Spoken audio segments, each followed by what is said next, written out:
আওয়ামী লীগ তো যে অবস্থায় বাংলাদেশকে নিয়ে গেছে, সে আরবে ছিল আইএমএ জাহিলিয়াত যুগ, এখন এইখানে চলছে আওয়ামী জাহিলিয়াতের যুগ, যেখানে কোনো মানুষ এখন নিরাপদ নাই। দেশের রাজনীতি, অর্থনীতি, সামাজিক ব্যবস্থা, শিক্ষা কাঠামো কোনো জায়গা তো কার্যত ওইভাবে এখন আর ঠিক নেই। যে ইকবাল হলের নামে ইকবাল হল ফিরাইয়া দেন। আপনারা তো ক্ষমতায় আছেন, মরার আগ পর্যন্ত জহুরুল ইসলামের নামে আরো 10টা-20টা স্কুল কলেজ হল বানান না। সূর্য সেনের মতো গুন্ডা পান্ডার নামে হল দরকার নাই, জিন্নার নামে হল ফিরায় নিয়ে আসেন। যেই জিন্নার জন্য শেখ মুজিব লড়াই করছে, আন্দোলন করছে, 65-এ জিন্নার বোন ফাতেমা জিন্নার জন্য শেখ মুজিব নিজে সারা বাংলাদেশে ক্যাম্পেইন করছে। সেই জিন্না নিয়ে আপনার চুলকানি? কায়েদ সাহেব ছাড়া শেখ মুজিব জিন্নাকে কখন উচ্চারণ করেন? ওনার বইতে পড়েন অসমাপ্ত আত্মজীবনে। তো জিন্না হল থাকতে পারবে না কেন? বিজেপির রাজনীতি বাংলাদেশে নিয়ে আসতেছেন অসাম্প্রদায়িকতার নামে, সংস্কৃতির নামে, হাজার বছরের বাঙালিয়ানার নামে। আমার চরিত্র, আমার সম্পদ, আমার বিশ্বাস, আমার যাপিত জীবন, আমার আচরণ সব কিছু মিলেই আমি। আমার কিছু অংশ সাম্প্রদায়িক আর কিছু অংশ অসাম্প্রদায়িক না, পুরোটা মিলিয়ে আমি বাঙালি মুসলমান। এর মধ্যে আমার কোনো হীনমন্যতা নাই। তাই আল্লামা ইকবালকে বোঝার জন্য আমাদের সময়টা যেমন মাথায় রাখতে হবে, আল্লামা ইকবাল আজকের বাংলাদেশের জন্য খুবই প্রাসঙ্গিক। সে জিন্নারও আগে বুঝতে পেরেছিলেন ভারতবর্ষের মুসলমানদের শত্রুমিত্র কারা, ভারতবর্ষে মুসলমানদের আলাদা জাতিসত্তার শত্রু কারা, ভারতবর্ষের মুসলমানদের নিজস্ব চরিত্র, নিজস্ব কালচার, তাহজিব, তামুদ্দুন ধরে রেখে কারা টিকে থাকতে পারবে, কিভাবে পারবে, এটা উনি জিন্না আগেও বুঝেছিলেন। জিন্না বুঝেছেন, কিন্তু জিন্না সফলভাবে বুঝেছেন। এটা হলো জিন্নার সাকসেস, যে সে মামলাটা লড়েছেন এবং সাকসেসফুল হয়েছেন। যারা স্ট্যানলি উইলকটের বই পড়েছেন, গ্রেট ডিভাইড পড়েছেন, লট অফ হিস্টোরিয়ান আছে। ভারত এমনিতেই একটা রাষ্ট্র হইতো, এজন্য গান্ধী আর নেহরুর মতো সাম্প্রদায়িক লোকদের দরকার ছিল না। কিন্তু জিন্না না হইলে পাকিস্তান হইতো না, রাষ্ট্র হইতো না। জিন্না শুধু মানচিত্র তৈরি করে নাই, জাতিসত্তার পরিচয় তৈরি করে দিয়ে গেছে। তাই ব্রিটিশ বিরোধী আন্দোলনের এই স্বাধীনতার সংগ্রামে যে পাকিস্তান নামক স্বাধীন রাষ্ট্র হয়েছিল, যেটার সাথে আওয়ামী লীগ, মুসলিম লীগের সকল নেতা জড়িত ছিলেন, ইনক্লুডিং শেখ মুজিব, সেটাকে ইতিহাসের জায়গা থেকে শ্রদ্ধা ভরে স্মরণ করতে হবে। কিন্তু পাকিস্তানের বৈষম্য নিয়ে কথা বলতে হবে।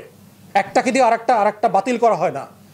আমি এক সময় একটা চুরি করেছি বলে আমি সারা জীবন ভালো মানুষ ছিলাম, এটা মুছে যায় না। আবার আমি সব সময় ভালো মানুষত্ব ছিলাম, আমি 2টা চুরি করছি বলে, ধর্ষণ করছি বলে সেটা বলা যাবে না, তাও না। কিন্তু প্রপোর্শনেটলি বলতে হবে। ইসলাম নিয়ে প্রচুর লেখালেখি করেছেন এবং লাহোরের সেই কলেজ থেকে অনেক বিদগ্ধ ব্যক্তি একসময় পড়াশোনা করে বেরিয়েছেন। এবং তার থমাস আর্নল্ডই ওনাকে আসলে উৎসাহ দিয়েছে যে উনি লেখাপড়া করবার জন্য যেন ইংল্যান্ডে যায়। উনি 4-এর শেষের দিকে, সম্ভবত 5-এর শুরুর দিকে উনি বিলেতে যান, ওখানে কেমব্রিজে গিয়ে পড়াশোনা করেন। এবং ট্রিনিটি কলেজের যেখানে উনি ছিলেন, ওখানে ওনার সম্মানে একটা ফলক আছে।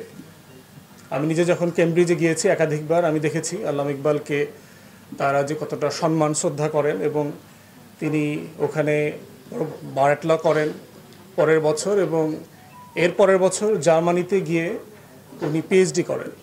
এবং পিএইচডি করেন হচ্ছে সুফিজমের উপরে। এবং পড়াশোনার জায়গাগুলো দেখেন যে কেমব্রিজকে এবং জার্মানির হাইডেলবার্গকে যদি আপনি দেখেন, এটা পড়াশোনার 2 ধরনের ভিন্ন ট্রেন্ডের লার্নিং সেন্টার ছিল। এই 2 জায়গাতে সে পড়াশোনা করেছে। মুসলিম লীগের রাজনীতি কিন্তু সে লন্ডনের থেকে মুসলিম লীগের রাজনীতির সাথে সে প্রথম পরিচিত হন। এবং মুসলিম লীগের যে বিদেশি শাখা তৈরি হয়, তখন বিভিন্ন যে উপকমিটি তৈরি হয়, সেই উপকমিটির সাথে সে কাজ করা শুরু করেন। এবং ওই সূত্র ধরেই তিনি ফিরে এসে মুসলিম লীগের রাজনীতির সাথে জড়িয়ে যান। তা তার সময়টাকে বুঝবার জন্য একটা বড় জায়গা হচ্ছে যে তিনি কিন্তু ভালো লিগ্যাল প্র্যাকটিশনার ছিলেন। আমরা যারা সামান্য আইন পড়েছি, আইনের হিস্ট্রি পড়েছি, আমরা দেখেছি যে ব্রিটিশ ইন্ডিয়াতে আল্লামা ইকবালের 1 শতাধিক রিপোর্টেড কেস আছে। এর বাইরে যেটা ছিল সেটা হচ্ছে যে ওনার বিখ্যাত গান, যিনি আমাদের এই পশ্চিমবঙ্গ থেকে যে ভাই আসছেন, 1904 সালের লেখা সেই গান। কিন্তু এই গানের বিতর্ক আছে যে এই গান আসলে শেষ পর্যন্ত এই গানের এসেন্স উনি হোল্ড করতেন কিনা। 35-এর নির্বাচনের পরে ওনার হিন্দুস্তান সম্পর্কে যে মোহ ছিল, সেই মোহ ভেঙে যায়। তো এই মোহ ভাঙার একটা বড় কারণ হচ্ছে জিন্নারও কিন্তু মোহ ভেঙে যায়। আপনারা হয়তো যারা জানেন, মুসলিম লীগের রাজনীতি যারা করেন, জিন্না কিন্তু মোটামুটি রাগ হয়ে চলে যায়। ইনফ্যাক্ট দুই কারণে চলে যায়। একটা হচ্ছে যে কংগ্রেস সম্পর্কে তার একটা উঁচু ধারণা ছিল, কংগ্রেসের রাজনীতি সে একসময় করেছে, কংগ্রেসের প্রেসিডেন্ট হওয়ার মতো ক্যান্ডিডেট ছিল, কিন্তু হিন্দু এক্সট্রিমিস্ট যে ফোর্স ছিল তাদের কারণে সেটা সে হইতে পারে নাই। তো এই 35-এর নির্বাচনে ভারত উপমহাদেশে তখন মুসলমানদের শতাংশ হচ্ছে 33%, কিন্তু 1935 সালে ইন্ডিয়া অ্যাক্টের অধীনে যে নির্বাচন হয় সেই নির্বাচনে মুসলমানরা, আপনারা তখন জানেন যে মুসলমান কিন্তু ওই ধর্মভিত্তিক নির্বাচন হইতো, যে কনস্টিটিউয়েন্সিতে মুসলমান বেশি সেই আসনে মুসলিম এমপি হবে, লেজিসলেটিভ মেম্বার হবে, আর যে আসনে হিন্দু সংখ্যা বেশি সেই আসনে হিন্দু হবে, আবার যে আসনে তফসিলি জনসংখ্যা বেশি অথবা অন্য জনগোষ্ঠীর সংখ্যা বেশি তারা সেই ফর্মে আসন পেতেন এবং ভোটাররাও একই ফর্মুলাতে ভোট দিতে হতো। তো নির্বাচনে দেখা গেল যে জিন্না সাহেব থেকে শুরু করে মুসলিম লীগের নেতৃবৃন্দ আশা করেছিলেন যেহেতু 33% মুসলমান ভারতবর্ষে, আমরা এই প্রপোর্শনেই মোটামুটি সিট পাবো। কিন্তু সিটের পলিটিক্সে দেখা গেল যে মাত্র 12% সিট পেয়েছে মুসলিম লীগ। 100-র মতো সিট পেয়েছে out of 1600 total Indian subcontinent, Bharatvarsha যেটা বলছি আজকের বাংলাদেশ পাকিস্তান পুরোটা মিলিয়ে। এটা যেটা করে যে ওই যে সারা জাহা সে হামারা যে গান, যে সে একসময় বিশ্বাস করতো আর্লি 20s এবং 30s যেটা নিয়ে সে লেখালেখি করেছে, যে সে ব্রিটিশ ইন্ডিয়ার বর্ডারের ভিতরে একটা ফেডারেল মডেলের মুসলিম মেজরিটি স্টেট চায়। সে কিন্তু স্বাধীন রাষ্ট্র চায়নি শুরুতে, সে যেটা চেয়েছিল যে এই ভারতবর্ষের ভিতরে ভারত নামক রাষ্ট্র থাকবে ব্রিটিশরা চলে যাবার পরে, কিন্তু নর্থ ওয়েস্টার্ন যে প্রভিন্স যেগুলো আছে আজকে এই উত্তরপ্রদেশ থেকে শুরু করে পাকিস্তান অঞ্চল, এই অঞ্চলগুলো মিলে আলাদা মুসলিম মেজরিটি রাষ্ট্র হবে ফেডারেশন মডেলে, কনফেডারেট হিসেবে, যেখানে মুসলমানরা তাদের ধর্ম, তার সংস্কৃতি, তার যাপিত জীবন আচরণ সব কিছুকে সংরক্ষণ করে বেঁচে থাকতে পারবে, সার্ভাইভ করতে পারবে। কারণ তারা জানতেন, যেহেতু ইকবাল নিজে ব্রাহ্মণ পরিবার থেকে আসছেন এবং ব্রাহ্মণ্যবাদিতার আচরণ সম্পর্কে, কংগ্রেসের পলিটিক্স সম্পর্কে জানতেন, উনি ভালোভাবেই বুঝতে পেরেছিলেন যে এই বাস্তবতাতে আলাদা জাতিসত্তার কোনো বিকল্প নাই। এবং সেই সূত্রে আল্লামা ইকবালকেই বলতে হবে যে ভারতবর্ষে মুসলিম আলাদা বাসভূমি গঠনের জনক বলতে হবে তাকে। এটাই উনি ফার্স্ট ইনভেসেজ করেছেন। জিন্না তখনও এই পলিটিক্সে আসেন নাই। জিন্নার মধ্যে তখনও সেই সেকুলার ইন্ডিয়ান ন্যাশনাল কংগ্রেসের সাথে পলিটিক্স করা যাবে, সেকুলার ইন্ডিয়া তৈরি করা যাবে, কনস্টিটিউশনাল রিপ্রেজেন্টেশন করা যাবে, ইংল্যান্ড পারলে আমরা পারবো না কেন, এই বাস্তবতা জিন্নার মধ্যে ছিল। কিন্তু 35-এর ইন্ডিয়া অ্যাক্টের নির্বাচনের পরে আল্লামা ইকবাল এবং জিন্নার দুজনের মোহভঙ্গ হয়ে যায়। জিন্না ইনফ্যাক্ট রাগ করে ভারত ছেড়ে চলে যান। দ্বিতীয়ত, জিন্না সাহেবের একটা রাগের জায়গা ছিল মুসলিম লীগের ইন্টারনাল দ্বন্দ্ব। ওখানে সুফি গ্রুপ ছিল, ফজলুর রহমান গ্রুপ ছিল এবং জিন্না গ্রুপ ছিল। এই তিন গ্রুপের পলিটিক্সে মুসলিম লীগের যে কজ, ভারতের মুসলমানদের রাজনৈতিক স্বাতন্ত্র্যবোধ নিয়ে যে সত্তা, যে রাজনীতি, সেটা সেখানে প্রায়োরিটি ছিল না। পরবর্তীতে আল্লামা ইকবাল যদিও হতাশ হয়ে গেছেন মুসলিম লীগের উপরে অথবা জিন্নার রাজনীতির উপরে, কিন্তু উনি এটাও বুঝতে পেরেছেন যে ভারতবর্ষে মুসলমানদের অধিকারের যে লড়াই, যে কেস, এই মামলাটা জিন্না ছাড়া ব্রিটিশদের সাথে ভারতের আদালতে আর কেউ লড়তে পারবে না। উনি নিজে বিলেতে ফিরে গেছেন। আল্লামা ইকবাল জিন্নাকে রিকোয়েস্ট করে আবার ভারতবর্ষে ফিরে নিয়ে এসছেন। অতএব আজকের এই যে জাতিসত্তার ইতিহাস, যে ভারতবর্ষের ভিতর থেকে একটা মুসলিম জাতিসত্তার জীবনকে আলাদা করে বেছে নেবার যে সুযোগ করে দেওয়া হয়েছে, যার ফলশ্রুতিতে লাহোর রেজলিউশনের পরবর্তীতে পাকিস্তান নামক রাষ্ট্র হয়েছে। পাকিস্তান রাষ্ট্র কারা করেছে? বাঙালি মুসলমানরা করেছে। উর্দুভাষীরা করে নাই তো পাকিস্তান রাষ্ট্র। আমি প্রায় শুনি বাঙালিদের মধ্যে পাকিস্তান রাষ্ট্র নিয়ে প্রচণ্ড হীনমন্যতা। আপনি বৈষম্যের আলাপ করেন, কোনো সমস্যা নাই, কিন্তু বৈষম্যের আগে এই আলাপও করতে হবে যে পাকিস্তান রাষ্ট্র বানিয়েছে কে। 1946-এর লাস্ট ইলেকশন যেটা ছিল ব্রিটিশ ইন্ডিয়াতে, সেখানে পশ্চিমের উত্তর যে নর্থ ওয়েস্টার্ন প্রভিন্স ছিল মুসলিম মেজরিটি প্রভিন্স, আজকের পাকিস্তানে কোনো জায়গাতে মুসলিম লীগ মেজরিটি পায় নাই। তারা শুধুমাত্র মেজরিটি পেয়েছিল বেঙ্গল অ্যাসেম্বলিতে, যেখানে তারা সরকার গঠন করেছে।